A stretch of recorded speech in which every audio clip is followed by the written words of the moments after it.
Very good afternoon, ladies and gentlemen. Welcome to Etakshla classes. I am Kabir Srivastava, who is going to present you previous year questions based on chemistry.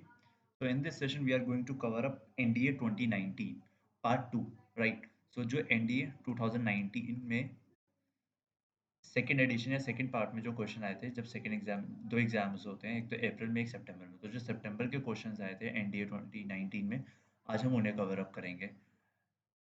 Last video में हमने NDA 2020 की chemistry के question को cover up किया था। ठीक है, till now we have covered geography, whole physics and अभी तक केमिस्ट्री का एक सेशन हो चुका है 2020 का।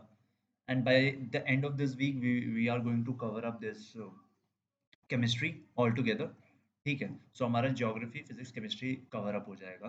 तो एज पर प्लान मार्च के एंड तक सारे के सारे जितने भी प्रीवियस ईयर क्वेश्चन हैं एनडीए के पिछले 5 एग्जाम्स को कवर अप किया जाएगा। ठीक है, जितना भी जीए जनरल एबिलिटी टेस्ट की क्वेश्चंस हैं उन सबको कवर अप कर लिया जाएगा मार्च एंड तक। This is our plan. So जुड़े रहिए हमारे चैनल के साथ और then yes, without wasting any time, let's proceed for the very first question of this session.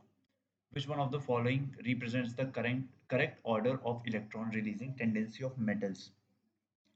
तो एक तो आप इसे रिडक्शन पोटेंशियल के ग्राफ से कर सकते हो, ठीक है, और वैसे भी आप कर सकते हो कि जब नीचे जाता है तो मतलब जी ये जो अपना मेटल का वो होता है एलिमेंट जो होते हैं हमारे, ठीक है, पीरियोडिक टेबल में, तो जब हम नीचे जाते हैं तो आपकी टेंडेंसी बढ़ती रहती है इलेक्ट्रॉन लूज करने की। तो जितना ज़्यादा कोई ऑब्जेक्ट जितना ज़्यादा कोई एलिमेंट इलेक्ट्रॉन लूज करता है उसकी टेंडेंसी उतनी ज़्यादा मेटल की होती है, ठीक है, वो उतना ही अच्छा मैटर होता है, राइट। सो सबसे अगर बात करें, आपने ये रिएक्शन तो सबने देखा होगा, बहुत फेमस रिएक्शन है, जिंक प्लस एनोड कैथोड में। ये रिएक्शन आपने सबसे पहले रिडॉक्स रिएक्शन जब आप पढ़ोगे सबसे पहले आपको ये रिएक्शन दिखेगा।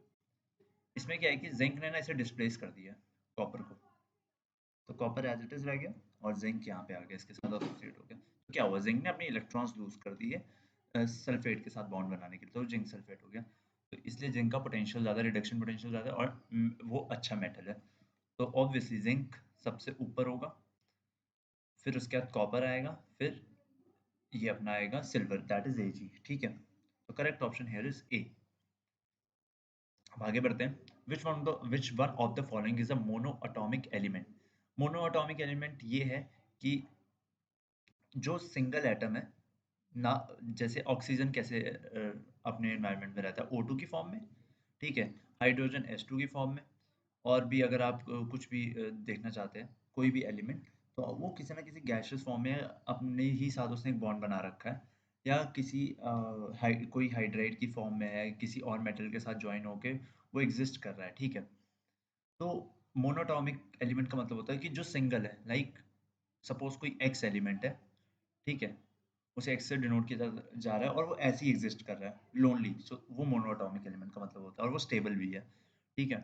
तो कॉपर कॉपर अलोन मतलब कॉपर लोनली एग्जिस्ट नहीं करता, आयोडीन भी I2 की फॉर्म में एग्जिस्ट करता है। बेरियम ऑब्वियसली किसी ये क्या बोलते हैं, सॉल्ट के फॉर्म में एग्जिस्ट करेगा, ठीक है। तभी हम बेरियम को जब एक्सट्रैक्ट करते हैं तो उसमें क्या होता है, एक्सट्रैक्ट करते हो हम जो फालतू की चीज़ें उन सबको निकाल देते हैं कि हमारे पास सिर्फ रॉ बेरियम रहे। तो बेरियम भी एग्जिस्ट नहीं करता नेचर में। द ओनली जो आपने पढ़ा होगा ये इनर्ट गैसेस, ये मोनोटॉमिक होते हैं नेचर में मोस्टली। हीलियम हो गया, ठीक है, आर्गन हो गया, ये मोनोटॉमिक होते हैं नेचर में। तो करेक्ट आंसर यहाँ पे होगा helium. A very large volume of hydrogen can be accommodated by making। देखिए केमिस्ट्री की अगर बात करें तो आपको सबसे इजी ना इसमें लगेगा, एक तो आपका ये फिजिकल केमिस्ट्री, ठीक है, फिर ऑर्गेनिक केमिस्ट्री। जो सबसे टफ पार्ट है वो है इनऑर्गेनिक केमिस्ट्री का, बिकॉज उसके क्वेश्चन बहुत ही वेगली पूछे जाते हैं, ठीक है, कुछ भी पूछ लेगा। और इसका सबसे अच्छा ऑप्शन है, क्योंकि इनऑर्गेनिक ना बहुत वास्ट है, बहुत सारी चीज़ उसमें, तो इसके लिए बेस्ट ऑप्शन रहेगा कि आप एनसीईआरटी और लूसेंट को ही फॉलो करो, ठीक है। उसमें जितने भी एग्जाम्पल है उन्हें पढ़ो, और प्रीवियस ईयर क्वेश्चंस तो ज़रूर अटेम्प्ट करो डिफरेंट डिफरेंट एग्जाम्स के जिसमें केमिस्ट्री आ रखी है। क्योंकि जो ये क्वेश्चन आप देखिए, ये जो क्वेश्चन है इसके लिए ये इनऑर्गेनिक केमिस्ट्री का क्वेश्चन है और टोटली एग्जाम्पल बेस्ड है, ऑब्वियसली एनसीईआरटी में दिया हुआ है। तो इसीलिए मैं कह रहा हूँ कि एनसीईआरटी लूसेंट को जरूर पढ़ें और प्रीवियस ईयर क्वेश्चन देखें। क्योंकि कुछ क्वेश्चन आप ऐसे भी जाओगे तब भी सॉल्व हो जाएंगे, ठीक है। जैसे ये वाला क्वेश्चन था, मोनोटॉमिक एलिमेंट, जैसे डेफिनेशन पता वो वैसे भी टिक कर देगा, हीलियम। लेकिन इस क्वेश्चन में आपकी अंडरस्टैंडिंग होनी बहुत जरूरी है, आपको पढ़ा होना चाहिए इस क्वेश्चन को अटेम्प्ट करने के लिए, राइट। तो अगर इस क्वेश्चन की बात करें, a very large volume of hydrogen can be accommodated by making non stoichiometric hydrides. इसका बेसिकली मतलब होता है मेटालिक हाइड्राइड्स, ठीक है। जैसे NaH हो गया, ठीक है, NaH हो गया, सोडियम हाइड्राइड हो गया, ये सारे तो ये मेटालिक हाइड्राइड होते हैं। तो इसमें क्या होता है, लार्ज वॉल्यूम ऑफ हाइड्रोजन को हम अकोमोडेट कर सकते हैं अगर हम मेटालिक हाइड्राइड बना लें, ठीक है, और वो स्टेबल भी रहेगा। So the very large volume of hydrogen can be accommodated by making non-stoichiometric hydrates, also known as metallic hydrides. ठीक है, आगे बढ़ते हैं। Which one of the following statements regarding cathode rays is not correct? नीचे से अगर start करें तो डी ऑप्शन, ये तो एनसीईआरटी में एग्जांपल दिया हुआ है कि कैथोड रे ट्यूब्स टेलीविजन में यूज होती हैं, ठीक है, जो पुराने टीवी होते थे सीआरटी उसमें यूज होती थी। अब इसमें है कि in the absence of electric and magnetic fields cathode ray travel in straight line. Correct option है, क्योंकि जब कोई नहीं है, कोई भी फील्ड नहीं है, तो ये डेविएट ही नहीं होगा और सीधा जाता रहेगा, तो ये भी करेक्ट ऑप्शन हुआ। Cathode ray particles are electrons, बिल्कुल सही है ये भी, ठीक है, नेगेटिवली चार्ज होता है तो इसलिए, एनोड पॉजिटिवली चार्ज होता है। Cathode ray particles start from the anode and move towards the cathode, ये गलत स्टेटमेंट है, ठीक है। इसकी एक्सप्लेनेशन ये देखिए, the cathode ray starts from the cathode, ठीक है। इसने क्या बोला, कैथोड रे पार्टिकल्स और cathode ray waves start from the anode, नहीं, cathode ray start from the cathode and move towards the anode, ठीक है, ये मतलब है इस चीज का। अब आगे बढ़ते हैं। Which one of the following is not a mixture? Sea water, obviously water और सॉल्ट का मिक्सचर है, सॉइल। अगेन आपकी सैंड और पानी और न्यूट्रिशन का मिक्सचर है, ठीक है। एयर में भी बहुत सारी गैसेस हैं तो वो भी मिक्सचर हुआ। कौन सा ऑप्शन रह गया? टिन रह गया। टिन तो एक एलिमेंट है जिसे हम एसएन से डिनोट करते हैं, राइट। तो tin is the correct option. अब मैं इन्हीं क्वेश्चंस की बात करूं कि अगर आपने नहीं भी पढ़ा थोड़ा सा भी आपके माइंड में, तो आप इस क्वेश्चन को टिक कर दोगे कि इसमें से पूछा है कि इसमें से मिक्सचर कौन सा नहीं है। मिक्सचर कौन सा नहीं है कि जो एलिमेंट, मतलब वो कोई चीज, मैटर जो एक एलिमेंट की तरफ एग्जिस्ट कर रही हो, तो वो टिन ही होगा। सी वाटर मिक्सचर है, सॉइल मिक्सचर है, एयर मिक्सचर है। इन क्वेश्चंस को आप आसानी से कर सकते हो, बट जो कि क्वेश्चन वो नॉन स्टोइचियोमेट्रिक और मेटालिक हाइड्राइड्स वाला क्वेश्चन था, that was way too tough. Okay, which one of the following is termed as dry ice? Very very easy question, ठीक है। ड्राई आइस हम सबको पता है कि जो वो होता है अपना सॉलिड स्टेट ऑफ CO2 होता है, वो होता है एक्चुअली। अगर आप इसके अराउंड हैंकी रैप कर दोगे ना सॉलिड CO2 के अराउंड, तो अगर आप उसे धूप में भी रख दोगे तब भी वो गीला नहीं होगा। वो गीला इसलिए नहीं होगा क्योंकि तभी उसका कॉन्सेप्ट होता है ड्राई आइस का, ठीक है। तो इसीलिए इसे हम ड्राई आइस बोलते हैं। वो आइस की तरह दिखेगा लेकिन वो मेल्ट नहीं होगा, उसमें वो लिक्विड फॉर्म में नहीं आएगा। तो solid state of carbon dioxide is the correct option है, ठीक है। The net movement of water from a dilute to a concentrated solution through a selectively permeable membrane is called. Very very easy question. So इसका question है physical chemistry का।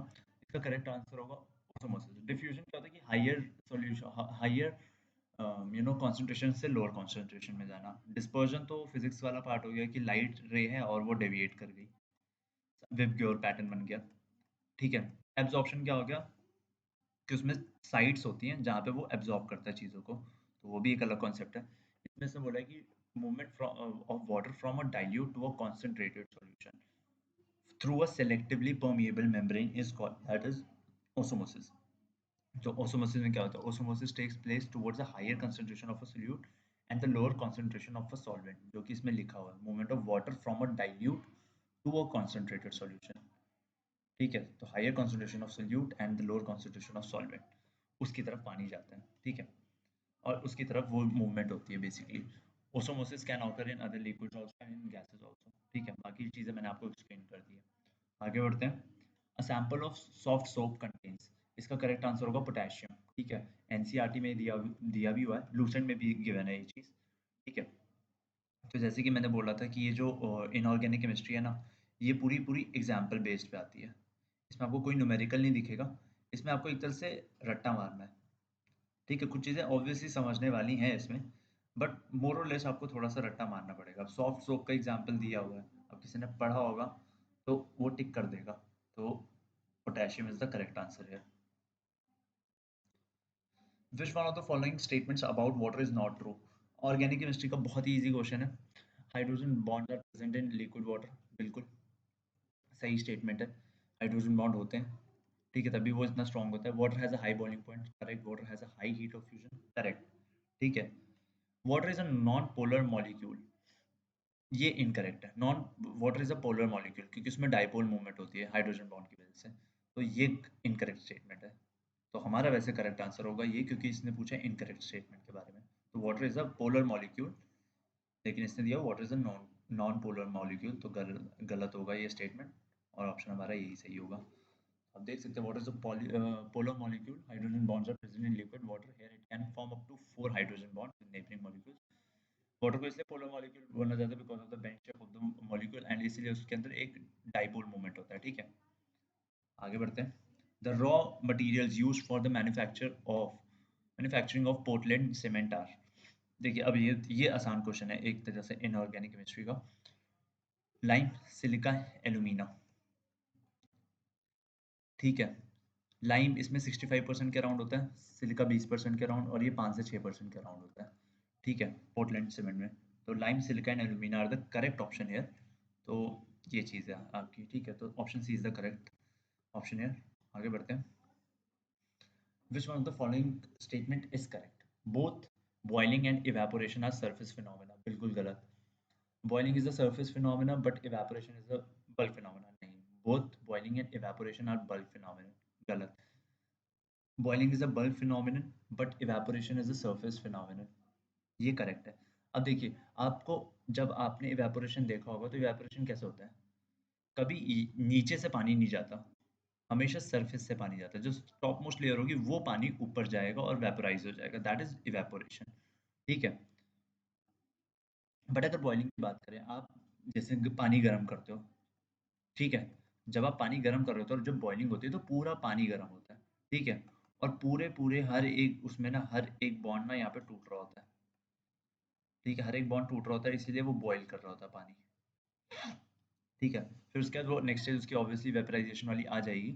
तो boiling में होता है कि हर एक मॉलिक्यूल इंटरैक्ट करता है, मतलब मॉलिक्यूल इंक्लूड होता है, ठीक है। इसलिए इसे बल्क फिनोमेना बोलते हैं बॉइलिंग को, और इवेपोरेशन सरफेस फिनोमेना होता है क्योंकि सरफेस पे जो पानी अवेलेबल है सिर्फ वही इवेपोरेट होगा, ठीक है।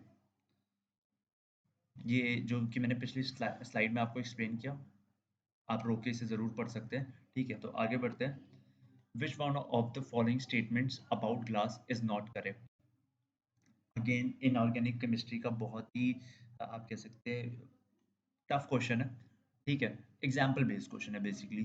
तो आपने अगर बुक पढ़ी होगी तो आपको आ जाएगा, अदरवाइज मुश्किल है। तो इसमें इसने बोला है कि इनकरेक्ट स्टेटमेंट बताओ, तो soda glass is harder than Pyrex glass, ये इनकरेक्ट स्टेटमेंट है, ठीक है।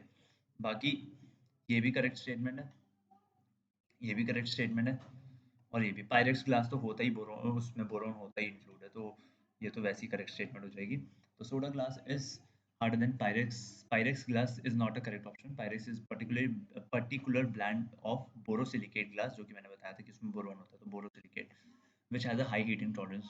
Soda lime glass is used for glassware, ठीक है, which is not directly and strongly heated. तो ये आपकी पेट्री डिशेस में यूज होता है। तो this is all about NDA 2019 part 2 chemistry questions, means previous year questions on chemistry, right. So अब ये वीडियो कंप्लीट हो चुकी है। So I request you, I request you guys to watch this video, and with equal amount of concentration and diligence, and please ये NCERT और Lucent को ज़रूर follow करें अगर आपको केमिस्ट्री पे फोकस करना है। एंड इनऑर्गेनिक में जो कि सबसे ट्रिकी पार्ट रहता है एग्जाम में, इनऑर्गेनिक के लिए ना हमेशा एग्जाम्पल बेस्ड अप्रोच होनी चाहिए, कि जितने भी एग्जाम्पल है ना बुक में उस पर फोकस करना चाहिए, ठीक है। क्योंकि एग्जाम्पल आपने देखा होगा 4 से 5 क्वेश्चन थे इनऑर्गेनिक केमिस्ट्री के, और उसमें से 3 से 4 क्वेश्चन यही थे एग्जाम्पल बेस्ड थे। एग्जाम्पल बेस्ड अप्रोच होनी चाहिए, ठीक है। ज़्यादा कॉन्सेप्ट में घुसने की ज़रूरत नहीं है, इसमें एग्जाम्पल पे फोकस ज़्यादा करना है, एग्जाम्पल बेस्ड ही क्वेश्चन आते हैं इनऑर्गेनिक केमिस्ट्री में। ओके, तो गाइज अभी तक हमारे, जैसे कि मैंने वीडियो के बिगनिंग में बोला था कि ये चीज़ें हमारी कवर अप हो चुकी हैं, geography, then this physics and chemistry we are covering right now. So by the end of this week, again I am repeating, by the end of this week हमारी केमिस्ट्री कंप्लीट हो जाएगी। तो अब आप इन सब वीडियोस को ज़रूर देखें। अगर किसी ने मिस कर दिया तो प्लीज़ इन वीडियोस को देखें, क्योंकि हमने इस वीडियो में काफ़ी कॉम्प्रिहेंसिवली चीज़ों को कवर किया। अगर आपने ज्योग्राफी का सेशन देखा होगा तो उसमें मैप के थ्रू मैंने चीज़ें बहुत अच्छे से समझाई हैं, कि फिजिक्स में आपको एक एक न्यूमेरिकल सॉल्व करके दिखाया है, एंड केमिस्ट्री में same thing we are doing, right? So please do watch this video and like this video, appreciate our efforts, and if you want any improvement to be done from our side, then please do mention in that comment box. Subscribe our channel, that is Zitakshila classes, and share out this video with your friends. So we will be coming with more and more videos like this on daily basis, so stay tuned. Thank you, goodbye.